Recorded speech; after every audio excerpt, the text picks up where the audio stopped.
Praise the lord.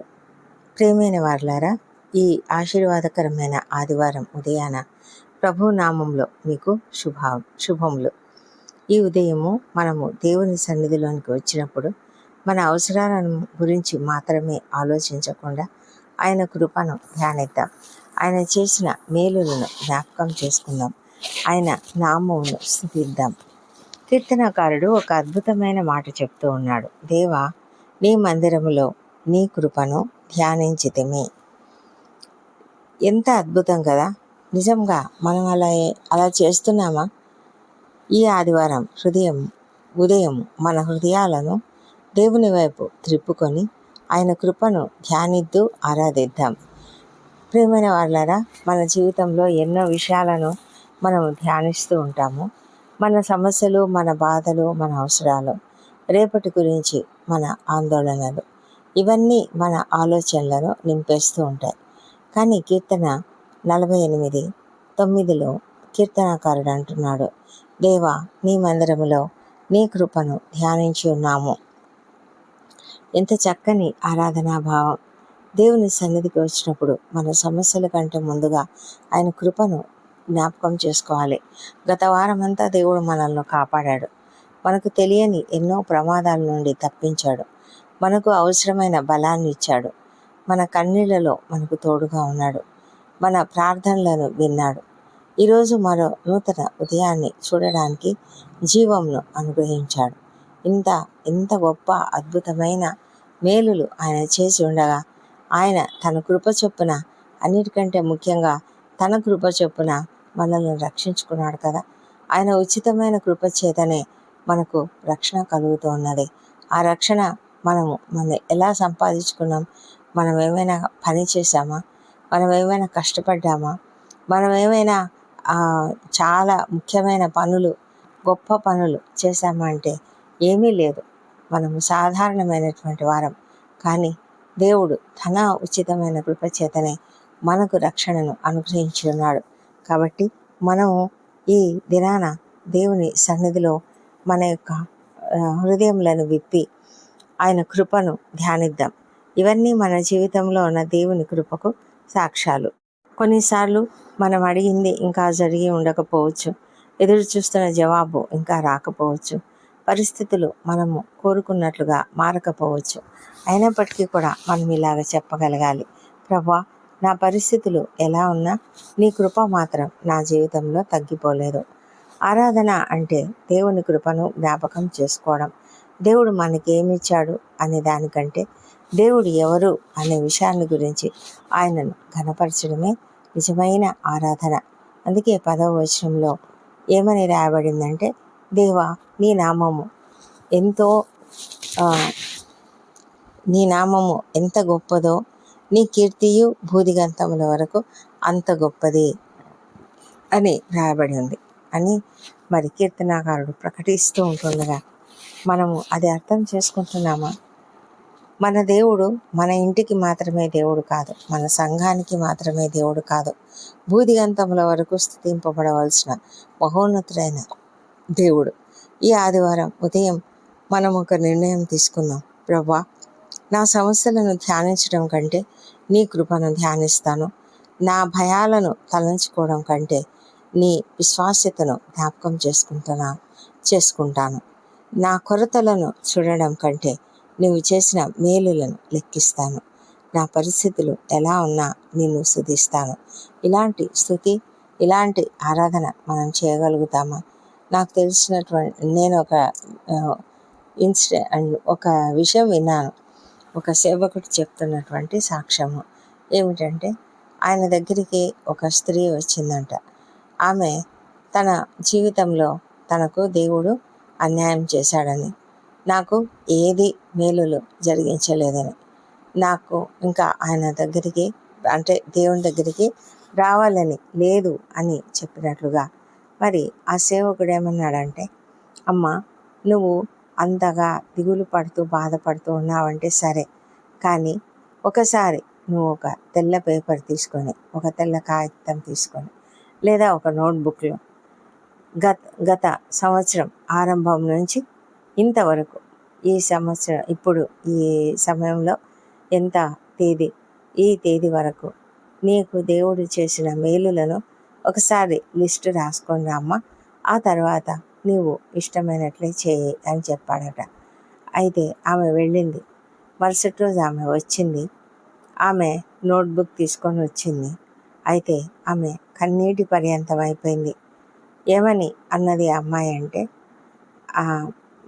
Pastor గారు, నేను ఆ మేలులన్నింటినీ అన్నిటినీ జ్ఞాపకం చేసుకోవడం మొదలుపెట్టాను. అవన్నీ రాస్తూ ఉండగా ఏ ఏ పరిస్థితులలో ఆయన నాకు మేలు చేశాడు, ఏ ఏ పరిస్థితుల గుండా ఆయన నన్ను నడిపించాడు, ఇవన్నీ కూడా నాకు జ్ఞాపకం వచ్చాయి. నాకు చాలా దుఃఖమైంది పాస్టర్ గారు. ఎందుకంటే నేను దేవుడు అన్యాయస్తుడు అన్నాను కదా. లేదు పాస్టర్ గారు, ఆయన చాలా న్యాయవంతుడు. నాకు ఏ అవసరంలో ఏది కావాలో ఆ విధమైనటువంటి సహాయంలో ఆయన చేశాడు. ఈ మేలులన్నిటినీ నేను జ్ఞాపకం చేసుకుంటున్నప్పుడు నిజంగా నాకు చాలా సిగ్గుగా ఉంది. నేను దేవునిని అలా మాట్లాడాను, కానీ ఇప్పుడు నేను మాట్లాడుతూ ఉన్నాను. నేను ఎప్పుడు కూడా దాని గురించి ఆలోచించను. దేవుడు తగిన సమయంలో నాకు మేలు చేస్తాడు. కాబట్టి నేను ఇక మీదట ఈ మాట అనను అని చెప్పిందంట ఆమె కన్నీళ్లతో. అప్పుడు పాస్టర్ గారు అన్నారు, అమ్మ, నీకు అర్థమైనందుకు దేవునికి నేను కృతజ్ఞతలు చెల్లిస్తున్నాను. నిజమే కదా, మనము ఎప్పుడైనా కష్టంలో ఉన్నప్పుడు ఒక్కసారి మన జీవితంలో ఆయన చేసిన మేలులన్నిటినీ జ్ఞాపకం చేసుకున్నట్లయితే తప్పకుండా నిజంగానే మనము దేవునికి ఎంతగానో కృతజ్ఞులమై ఉంటామో. మనము ఎంత కృతజ్ఞులమో దేవునికి తెలుస్తుంది. అలాగే ఆయన మనల్ని ప్రేమిస్తున్నాడు, ఆ ప్రేమని కూడా మనం గుర్తెరుగుతాం. ఇలాంటి గొప్ప ధన్యతను బట్టి దేవునికి వందనాలు చెల్లించుకున్నాం. ఈ దినం మనము ప్రార్థనలోనికి వెళ్తుండగా మన ప్రార్థనలను తప్పకుండా మీరు పాల్గొనండి. ప్రియమైన వారలారా, స్తుతితో ప్రారంభమైన ఈ ఆదివారం దేవుని సన్నిధితో నిండిన దినముగా మారునుగాక. ఈ రాత్రికాల ప్రార్థనలలో తప్పకుండా మీరు పాల్గొనాల్సిందిగా కోరుతున్నాను. పరిశుద్ధుడ, ప్రేమ కలిగిన మా ప్రియ పరలోకపు తండ్రి, ఈ ఆదివారం ఉదయాన్నే మాకు అనుగ్రహించినందుకు నీకు వందనములు ప్రభా. ఈ ఉదయం నీ సన్నిధిలో మేము కృపను ధ్యానిస్తున్నాము, నీ కృపను ధ్యానిస్తున్నాము. గతించిన దినాలలో నీవు మమ్మల్ని నడిపించిన దేవా నీకు వందనములు తండ్రి. మా ప్రతి మార్గాన్ని కాపాడిన ప్రతి సందర్భాన్ని, అందించిన ప్రతి ఆశీర్వాదాన్ని జ్ఞాపకం చేసుకొని నీకు కృతజ్ఞతాస్తుతులు చెల్లిస్తున్నాము. మేము గుర్తించని మేలులు కూడా మా జీవితాలలో చేశాం దేవా. అనేక మార్లు మాకు తెలియకుండానే మేము తెలుసుకునే అవసరత రాకుండానే నీవు తండ్రి మా మార్గములలో ఉండి మాకు యాక్సిడెంట్ అనేది కలగకుండా ఎంతగానో కాపాడిన దేవా నీకు వందనములు. మా సమస్యలపై కాకుండా నీ గొప్పతనంపై మా దృష్టిని నిలిపే హృదయాన్ని మాకు ఇవ్వండి. పరిస్థితులు అనుకూలంగా ఉన్నా లేకపోయినా నేను స్తుతించే విశ్వాసాన్ని మాకు అనుగ్రహించమని ప్రార్థిస్తున్నాం. ఈరోజు ఆరాధనకు వెళ్ళే ప్రతి కుటుంబాన్ని ఆశీర్వదించండి. ప్రతి సంఘాన్ని నీ సన్నిధితో నింపండి. నీ సత్యాన్ని, నీ వాక్యాన్ని ప్రకటించే నీ సేవకులను అభిషేకించమని ప్రార్థిస్తున్నాం తండ్రి. ప్రపంచమంతటా ఎక్కడెక్కడైతే వాక్యం ప్రచురించబడుతున్నదో అక్కడంతా మీరుండండి తండ్రి. మా ప్రభా, నీ యొక్క వాక్యము ఎంతగానో వేగంగా అనేకులకు చేరాలి ప్రభా. ఎంతోమంది రక్షణ లేని వారు ఉన్నారు, ఇంకా నిన్ను అంగీకరించిన స్థితిలో ఉన్నారు దేవ. వారి హృదయాలను మీరు తాకండి, వాళ్ళలో మారు మనస్సు అనుగ్రహించమని ప్రభా నాయన. ప్రతి వ్యసనం నుంచి వారికి విడుదలను అనుగ్రహించమని ప్రార్థిస్తున్నాం ప్రభా. దేవా, ఈరోజు ఆరాధనకు వెళ్ళే ప్రతి కుటుంబాన్ని దర్శించండి ప్రభా. ప్రతి కుటుంబాన్ని నీ సన్నిధితో నింపి నీ వాక్యమును ప్రకటించే నీ సేవకులను అభిషేకించమని ప్రార్థిస్తున్నాం తండ్రి. ఈ ప్రార్థనలలో పాల్గొంటున్నటువంటి ప్రతి ఒక్కరి ఇంటిలో కూడా, ప్రతి ఒక్క ఇంట్లో కూడా నీ సమాధానం ఉండనివ్వండి తండ్రి. వారి అవసరాలను తీర్చండి, వారి కన్నీళ్లను తుడవమని ప్రార్థిస్తున్నాం ప్రభా. నిరుత్సాహంలో ఉన్న వారికి నూతన బలాన్ని ఇవ్వండి. ఎదురు చూస్తున్న వారికి తగిన సమయంలో జవాబు అనుగ్రహించమని ప్రార్థిస్తున్నాము. ఈ వారం అంతా కూడా మాకు తోడుగా ఉండండి. నీ కృప మమ్మల్ని వెంబడించినట్లుగా సహాయం చేయండి. మా అడుగులను స్థిరపరచండి, నడిపించండి. మా కుటుంబాలను కాపాడమని ప్రార్థిస్తున్నాం తండ్రి. మా చేతుల పనిని కూడా ఆశీర్వదించమని ప్రార్థిస్తున్నాం దేవా. మా జీవితాల ద్వారా నీ నామము మహిమపరచబడును గాక. తండ్రి, యేసుక్రీస్తు నామంలో అడిగి వేడుకుంటున్నాం తండ్రి. అలాగే మారుమూల ప్రాంతాల్లో ఎక్కడెక్కడైతే నాయన సేవకులు పనిచేస్తున్నారో వారిని అందరినీ కూడా మీరు దీవించండి, వారి కుటుంబాలను మీరు ఆదరించండి. ప్రపంచమంతటా ఎక్కడెక్కడైతే నీ వాక్యం ప్రకటించబడుతున్నదో అక్కడంతా మీరు ఉండండి తండ్రి. నీ యొక్క వాక్యము వేగంగా ప్రబలినట్లుగా సహాయం చేయమని ప్రార్థిస్తున్నాం తండ్రి. మా ప్రభా తండ్రి, సర్వోన్నతుడు మహోన్నతుడు, ఈ దినం తండ్రి ఎక్కడెక్కడ ఎలాంటి సమస్యలు ఉన్నాయో కూడా మాకు తెలియని ఆ పరిస్థితులలో మేము ఈ సన్నిధిలో ప్రార్థిస్తున్నాం. కనికరించండి నాయన. మంచి ఆరోగ్యంను ప్రతి ఒక్కరికి అనుగ్రహించమని ప్రార్థిస్తున్నాము. ఆలయంలో ప్రతి ఒక్కరూ నీ కృపను ధ్యానిస్తుండగా మీరు దీవించండి ప్రభా. ఎవరెవరైతే నాయన ఎన్నో సమస్యలతో హృదయ భారంతో వచ్చి నీ సన్నిధిలో మోకరిస్తుంటుండగా మీరు వారిని దర్శించండి. వారిలో ఉన్నటువంటి ప్రతి విధమైన సమస్యలను తొలగించమని ప్రార్థిస్తున్నాం తండ్రి. వాళ్ళను వారికి ఉన్నటువంటి దుఃఖమును భారమును తొలగించండి. ఏ అవసరతలు వారికి ఉన్నాయో వాటిని అన్నింటినీ కూడా తప్పక తీర్చమని ప్రార్థిస్తున్నాం ప్రభా. పరిచర్యలో సహాయపడుతున్నటువంటి ప్రతి ఒక్కరిని కూడా దీవించమని వేడుకుంటున్నాం నాయన. మా ప్రభా, మా కుటుంబాలన్నింటినీ మీరు ఆశ్రయించండి.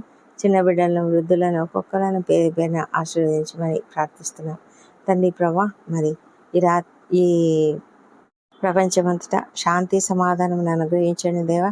యెరూషలేమును దీవించండి. వారి నగరులలో క్షేమం, వారి ప్రాకారములలో నెమ్మదిని దయచేయమని ప్రార్థిస్తున్నాం.